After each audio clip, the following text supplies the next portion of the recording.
In questa puntata, Chicago, i grattacieli e l'acquario.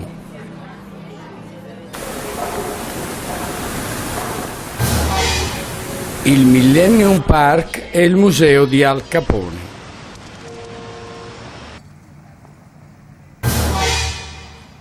La curiosità, il treno di Chama. Da San Francisco andiamo a Chicago, città tipicamente americana.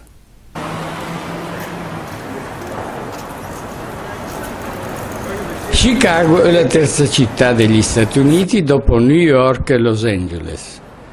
È una metropoli popolata da grattacieli, musei d'arte a cielo aperto e dove i prezzi sono spaventosi. Mezz'ora di parcheggio $16. I poveri cercano di sopravvivere. È una città ricca dove l'alcol scorre a fiumi, eppure per vivere si fanno acrobazie.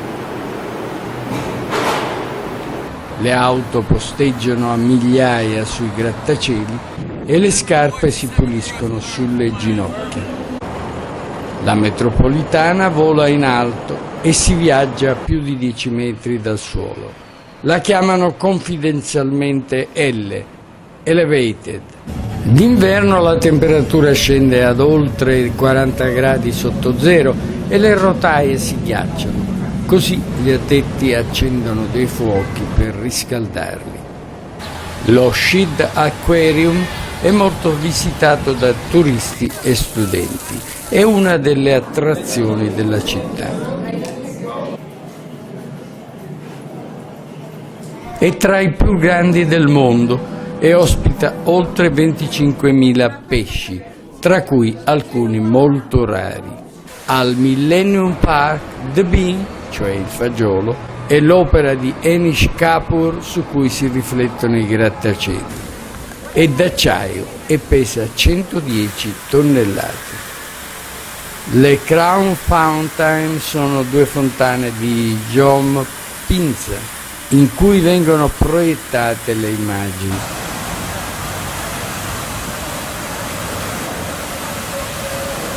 Dalle bocche delle facce rappresentate vengono fuori dei getti d'acqua. In giro per questa città ci sono musei e c'è soprattutto quello di Al Capone. L'Italia ha un notevole ruolo a Chicago. Le pietre di Pompei sono arrivate fin qui. Certe costruzioni ricordano i nostri edifici e nei musei i nostri artisti hanno lasciato un'impronta marcata.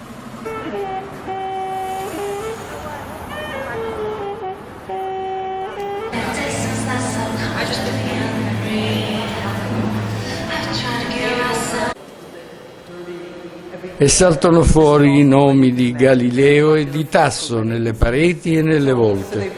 Le parole latine si incrociano con quelle del sommo poeta Dante Alighieri. Insomma, è il trionfo della nostra cultura, anche se 2 metri più in là ci sono l'osteria, i tifosi della Juventus e il quartino di vino. E i detti antichi. Paese che vai, usanza che trovi, antipasti, a buon intenditor, poche parole. Il maestro Riccardo Muti propone la nostra musica e il nome di Verdi. L'Italia sembra essere ovunque ben rappresentata.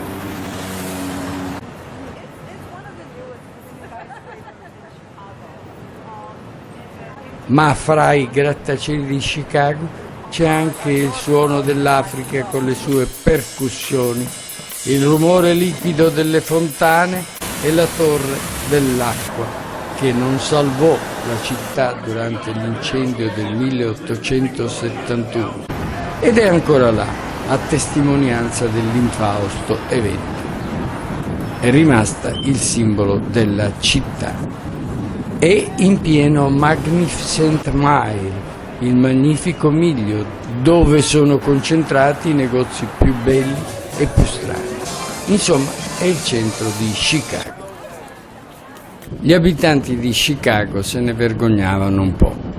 La circostanza dei mondiali di calcio fece sbizzarrire i caricaturisti che offrirono magliette dal dubbio gusto.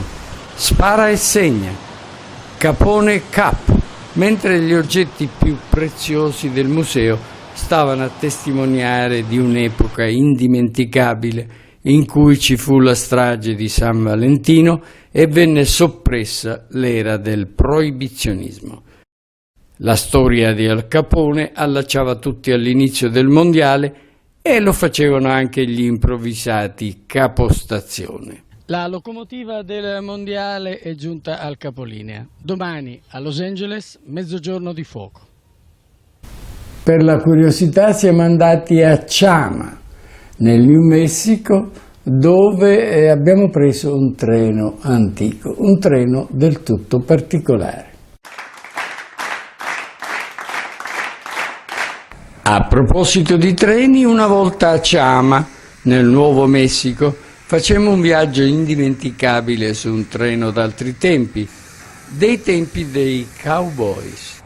In un saloon vicino alla stazione c'era un pianoforte che suonava da solo, senza pianista, e divertiva i bambini.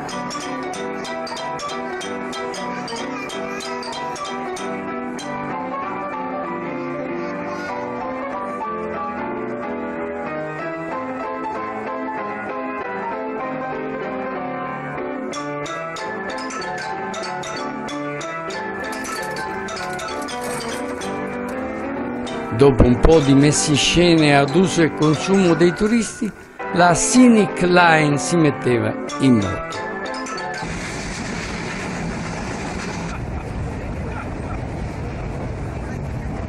A bordo, sulle rustiche carrozze, c'era il bar e la toilette. Era un treno camuffato d'antico.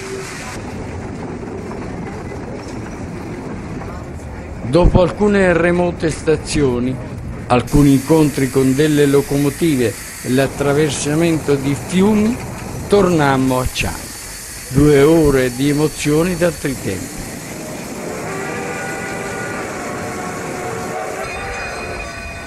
Un'americanata, insomma.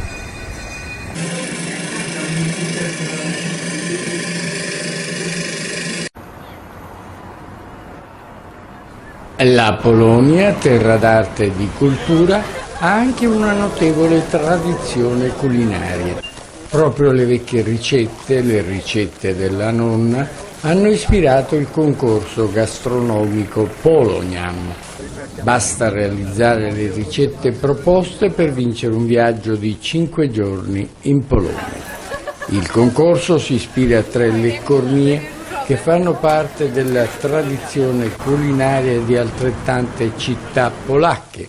Si tratta della zuppa fredda Klodnik, tipica di Varsavia, la capitale, dei pierogi, che somigliano a dei ravioli che si fanno a Cracovia, e della trota alla salsa di mele, piatto della tradizione di Danzica, la città dove nacque Solidarnosc, è famosa per i suoi cantieri navali.